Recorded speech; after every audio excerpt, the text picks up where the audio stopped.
Bom dia, amores! Como vocês estão? Por aqui tá tudo ótimo. Bem-vindos a mais um vídeo aqui no canal Dani Delanos. Bom, vamos à história de hoje, mas antes de começar a história, eu quero já te pedir que você deixe seu joinha no começo do vídeo. Já deixe seu joinha. Alguma coisa você vai aprender com esse vídeo, alguma coisa você vai gostar, eu tenho certeza. Então ajude aí o canal a crescer cada vez mais Alices encontrarem nosso canal. Alices e Alices, né? Temos Alices femininas, Alices masculinas. Então ajude elas a encontrar o canal para elas poderem vir aqui também, tá? Poder contar a história delas pra gente. Eu sei que vocês adoram. Bom, vamos lá. Gente, fiz uma maquiagem hoje meio diferente. Eu tava aprendendo uma técnica assim pros olhos. Eu acho que ficou legal. O que vocês acharam? Depois falo pra vocês. Bom, vamos lá a história de hoje. Oi, Dani, sou filha de pai desconhecido. Minha mãe, infelizmente, era uma mulher muito namoradeira. Em uma das suas saídas, ela conheceu meu pai e na mesma noite engravidou de mim. Quando ela estava com 8 meses de gestação, ela reencontrou um namorado da juventude e mesmo grávida, ele quis ela de volta. Então ele assumiu a minha paternidade. Meu pai Elísio foi meu herói. Ele cuidou de mim como uma filha. Um ano depois, a minha mãe teve minha irmã, Edneia. Mas infelizmente minha mãe teve depressão pós-parto e quase matou a minha irmã com 14 dias de nascido. Ela ia colocar minha irmã dentro da panela de pressão para cozinhar, mas graças a Deus isso não aconteceu. Minha mãe tinha esquecido os temperos e eu não sei de onde me veio uma sabedoria de pedir ajuda a uma senhora que eu chamava de vó. E ela que salvou minha irmã.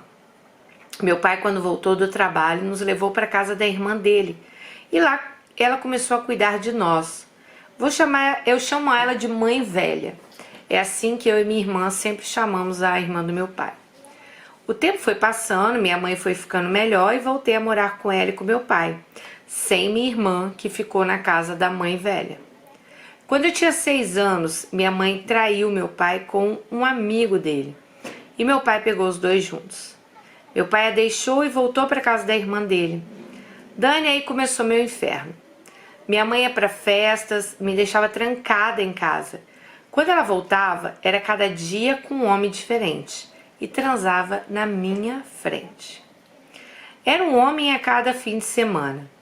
Ela ainda continuava com o ex-amigo do meu pai, o que ela tinha traído, mas saía com um monte de homem. Bom, tempos depois ela ficou grávida outra vez, do ex-amigo do meu pai. Resumindo, ela teve outra vez depressão pós-parto e nunca mais ela voltou ao normal. Meu pai sempre sendo o melhor pai do mundo, mas ele ficou doente. Aí, Dani, eu virei saco de porrada do sobrinho do meu pai. Ele me batia por tudo, ele jogava minha cabeça na parede, me dava murros, sem dizer que uma vez ele jogou um botijão de gás em cima de mim. Nesse tempo, eu também fui abusada sexualmente por um vizinho. Ah, meu Deus. Um velho nojento que vivia pegando nas minhas partes íntimas e da neta dele também. Eu tinha medo de contar isso pro meu pai. Quando eu não aguentei mais os abusos físicos do sobrinho do meu pai e sexuais do vizinho, eu resolvi fugir de casa. E eu tinha 8 anos de idade e fui morar nas ruas de Salvador. Lá conheci a fome, o medo e aprendi a me defender de pessoas ruins. Quando tive quase 10 anos, foi aí que eu fui morar numa instituição católica. Lá eu tive uma mãe de verdade, a irmã Rafaela, uma freira italiana que cuidou de mim como uma filha. Mas Dani, eu já estava bem estragada pela vida. Eu não soube dar valor o que essa freira fez por mim. Quando eu tinha 12 anos, meu pai faleceu com câncer na garganta. O pai padrasto, né? Que cuidou dela, né? Pai, né? Pai é aquele que cria, né, gente? Eu não conseguia acreditar que meu herói tinha partido. Até hoje eu sinto falta dele. Mas voltando à minha vida com a minha madrinha, que ela chama a freira de madrinha, tá? Eu era uma garota que dava muito trabalho. Com 14 anos eu fui mãe. Meu filho foi fruto de um estupro. Dani, aqui eu vou resumir outra vez. Essa parte da minha vida eu não consigo nem contar sem chorar. Bom, Aí ela pulou essa parte, mas com 14 anos ela teve um filho vítima de um estupro. Gente, essa menina foi abusada sexualmente na infância, estuprada aos 14 anos, engravidou, teve um filho. Com 18 anos conheci meu ex-marido, vive com ele 9 anos. E tive um filho. Fui feliz com o Júnior até os nossos 5 anos de união. Mas quando engravidei do nosso filho, começaram as traições. Nessa mesma época, minha mãe descobriu um câncer no reto. Então, depois de 4 meses, acho que aí ela engravidou o filho dela, ela deu o nome de Everton, ela trocou todos os nomes, tá, gente? Então, quando o filho dela tinha 4 meses, a mãe dela faleceu. E eu e minha irmã que cuidamos dela. Cumprimos uma promessa que fizemos ao nosso pai. Ok. Quando meu filho tinha 2 anos e meio, eu me separei do pai dele e fui morar com a minha irmã. Eu e minha irmã vivíamos muito bem, nossos filhos eram até felizes, apesar de todas as dificuldades.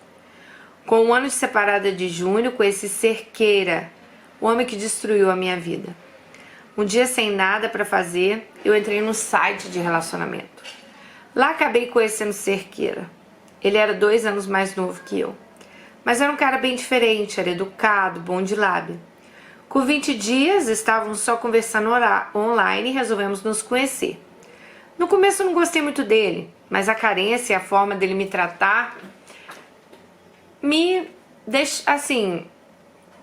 deixaram ela querer dar uma nova chance ao amor. Ele me tratava como uma princesa, assim como ele também me chamava de princesa. No Natal de 2015, ele resolveu dormir comigo pela primeira vez num hotel. Pra mim era tudo lindo, mas quando cheguei em casa, meu Facebook tinha muitas mensagens da mãe dele querendo saber se ele estava comigo, pois a mãe dele estava preocupada, pois ele nunca tinha dormido fora. Dani, achei aquilo estranho, ele era um homem de 27 anos. Acho que era o primeiro sinal que tinha algo errado, mas eu não liguei, né? Eu estava apaixonada. No dia 31 de dezembro, ele me chamou para conhecer a mãe e o padrasto, sendo que eu e ele tínhamos planos de passar a virada do ano na praia. Mas no dia ele desfez tudo e acabei indo passar com a família dele. Aí veio o segundo sinal. Quando ele me deu as coordenadas para chegar lá, eu descobri que ele tinha mentido onde ele morava. Ele tinha me dito um bairro, mas morava em outro. Mas, novamente, não liguei, pois eu estava apaixonada. Foi tudo muito bom para mim na casa da família dele, sem saber que ali começava mais um inferno na minha vida. Depois daquele dia tudo mudou. A mãe e o padrasto não gostaram de mim porque eu já tinha 2 filhos e era 2 anos mais velha que ele. Dani, esses 2 fizeram da minha vida um inferno na terra. Fizeram ele terminar comigo porque eu não era mulher para ele. Eu sofri por 2 meses porque eu estava apaixonada. Quando eu já estava bem, quem me reaparece? Ele. E me pede em casamento. Eu, a burra aqui, fui do céu à felicidade, né? Pensei, nossa, vou casar com ele. Mas era tudo mentira para me trazer de volta. Passamos 7 meses namorando escondidos como 2 adolescentes. Até que eu coloquei ele num canto e fiz ele assumir que estava comigo. Quando chegamos em 2017, fomos morar juntos. No começo foi tudo muito bom, até eu descobri que ele ficava na internet marcando encontro com outras mulheres. Meu mundo caiu. Já bastava o inferno que vinha da mãe dele e do padrasto, agora é isso. Eu difícil falar essa palavra. Confrontei, mas ele me pediu pelo amor de Deus para não deixá-lo, que ele não ia mais fazer isso e que nunca tinha saído com nenhuma daquelas mulheres. Depois disso, nosso relacionamento não foi mais o mesmo, mas ele não parou. E ainda descobri um vício dele, que era pornografia, e aquilo me distraiu por dentro. Dani, engordei 15 quilos, comecei a me achar feia. Quando chegou no último dia de 2017, ele terminou comigo. E para minha humilhação ficar ainda pior, eu pedi para ele fazer sexo comigo antes da gente se separar, e ele deixou bem claro para mim: você sabe que é só sexo e mais nada. Me senti um lixo depois disso. Quando começou 2018, eu fui morar a 50 minutos da casa da família dele. Eu queria ficar próxima dele. Comecei a cuidar de mim. Saía com meu filho, me divertia. Ele, quando viu isso, resolveu voltar atrás. Vinha na minha casa, ficava lá e depois voltava para casa da mãe dele. Um dia ele resolveu dormir lá em casa e quando foi 2 da manhã, a mãe e o padrasto estavam na minha porta fazendo um barraco. Era um escândalo. Fui na janela e disse que ele não estava lá, mas o padrasto disse que estava sim, pois tinha ouvido a voz dele. O padrasto disse que ia ficar na porta até ele sair para trabalhar e dar umas porradas nele. Gente, que família louca, né? Eu não aguentei e falei, bom, vocês dois agora são fiscal de pica?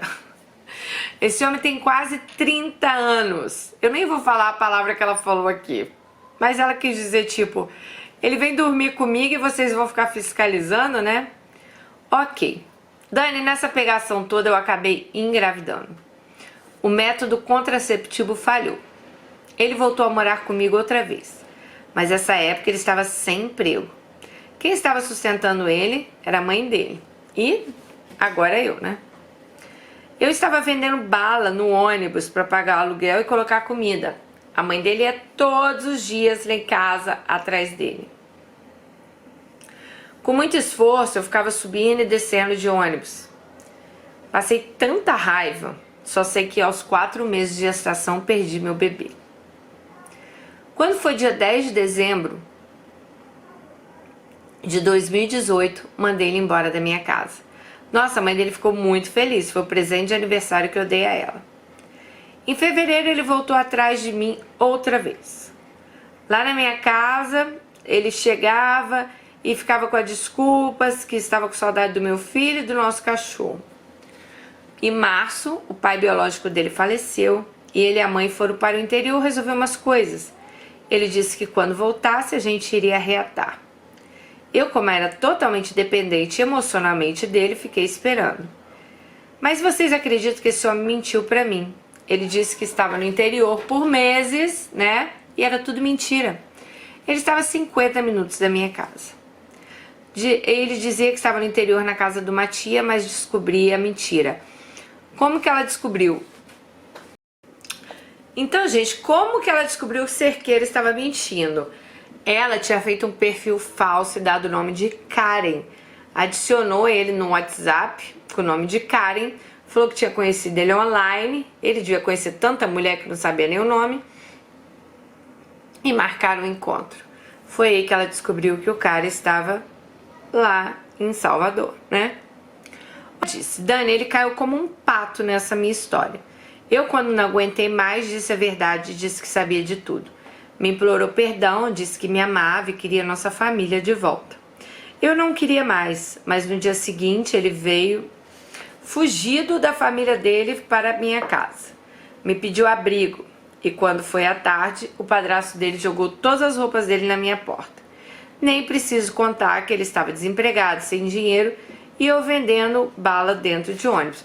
Eu só não entendo se ele estava desempregado, sem dinheiro, por que ele não foi vender bala com você dentro do ônibus, né? Aí, ele depois começou a trabalhar no restaurante. E ela falou assim, e também na área dele, que é design gráfico. Mas como ele sempre muda quando volta a ter dinheiro, ele começou a querer terminar nosso relacionamento novamente. Então, quando ele estava lá para baixo, ele procurava ela.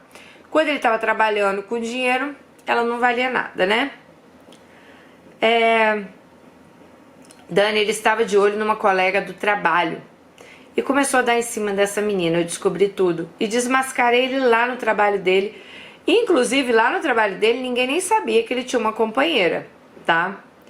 Isso tudo acontecendo, acabei ficando em depressão. Quase tirei minha própria vida. Mas, pelo meu filho de 8 anos, eu não fiz isso. Ele me pediu perdão outra vez e disse que ia mudar. Ele apagou as contas nas redes sociais e realmente por um tempo ele virou outro homem. Carinhoso, se afastou um pouco da mãe, foi fazer terapia e virou o marido dos sonhos. Ok. No início desse ano, ele conseguiu um estágio na área de contabilidade e eu descubro que eu estava grávida dele outra vez. Mais uma vez, meu método contraceptivo falhou. Eu usei camisinha, mas ela estourou. Eu tomei pílula no dia seguinte, mas não adiantou, fiquei grávida dele. mas essa vez eu já o conhecia de verdade. Ele começou a me maltratar, fez abusos psicológicos comigo. Minha gravidez desde o começo foi difícil, muitos enjoos, sangramentos. Na quarentena, a empresa que ele trabalhava começou a fornecer táxi para os funcionários. Buscava em casa. Ele mentia para mim, dizendo que uma van da empresa buscava ele na rua principal do bairro. Mas isso era mentira. Ele saía cedo, ia para a casa da mãe dele e o táxi buscava ele lá, pois ele nunca deu o endereço da nossa casa para a empresa. Na empresa, ele falava que era solteiro e que morava com a mãe. Quem me contou isso foi a supervisora dele. Eu mais uma vez banquei a FBI. Ele saía de casa às 5 da manhã e voltava às 10 da noite.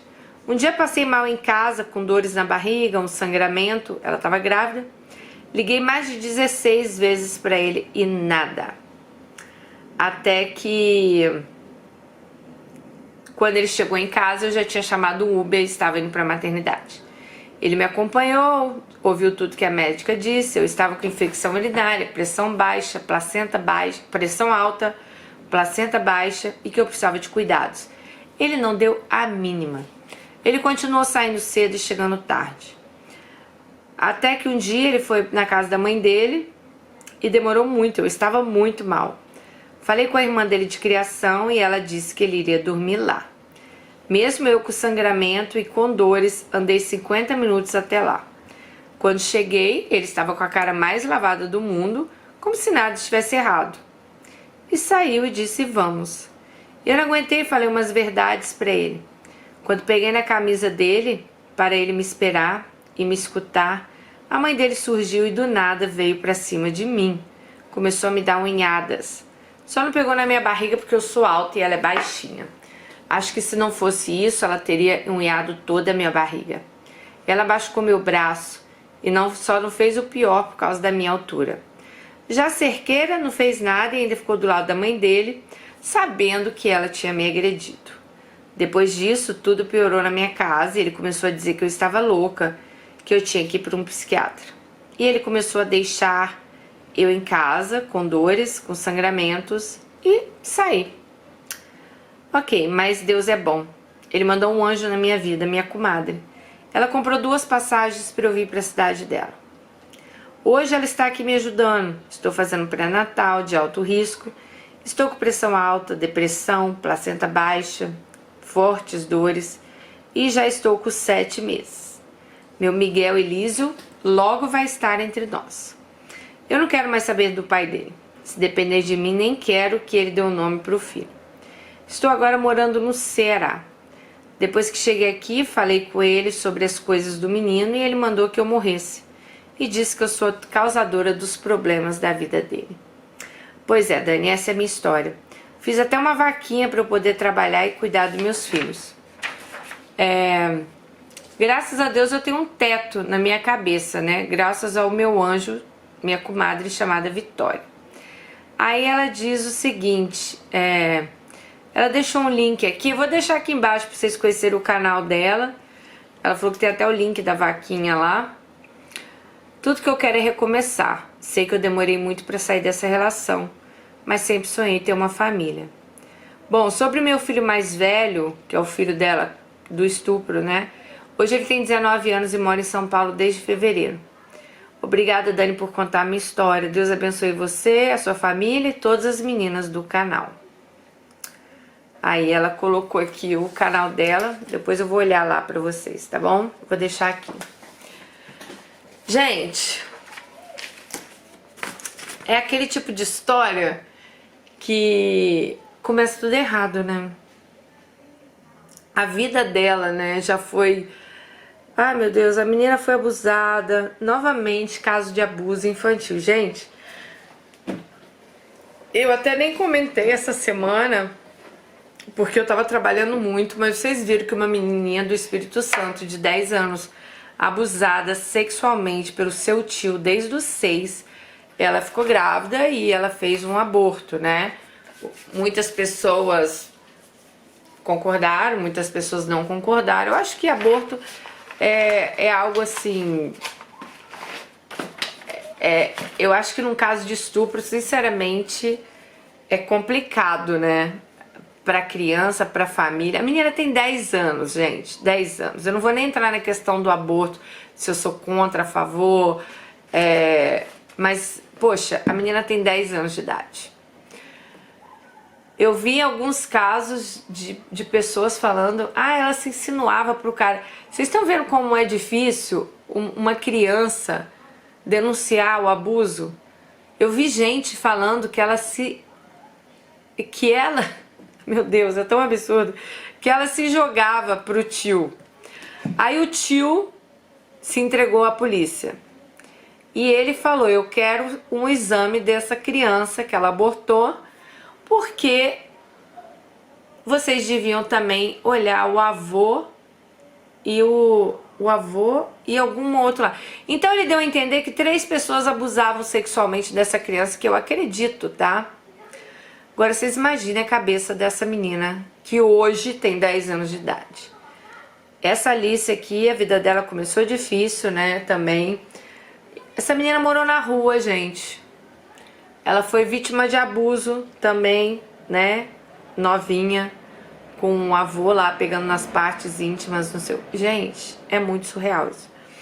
Aí ela foi morar na rua. Vocês imaginam o que deve ser morar na rua? Uma criança de 12... Não, quantos anos ela tinha? 10 anos. 10 anos de idade, morar nas ruas em Salvador.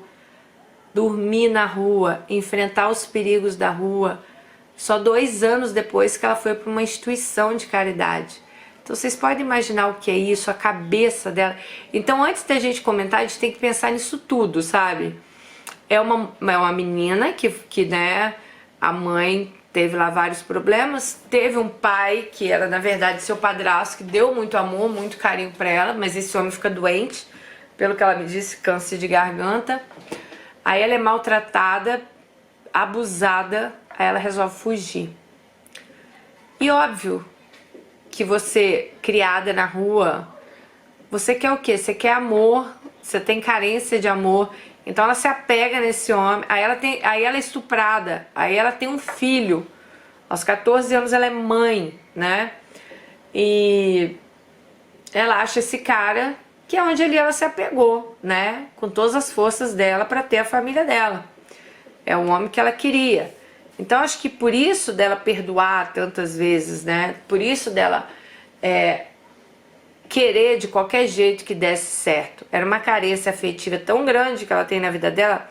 Por isso que eu falo, quando a gente tem esse tipo de carência, quando a gente tem esse tipo de problema, a gente tem que cuidar muito do nosso interior. A gente tem que cuidar muito da nossa vida, porque senão a gente se apega a pessoas como esse cara, que maltratava ela, né? Ela não falou aqui de abusos físicos, mas abuso psicológico, saía, voltava, saía, ia embora, tipo...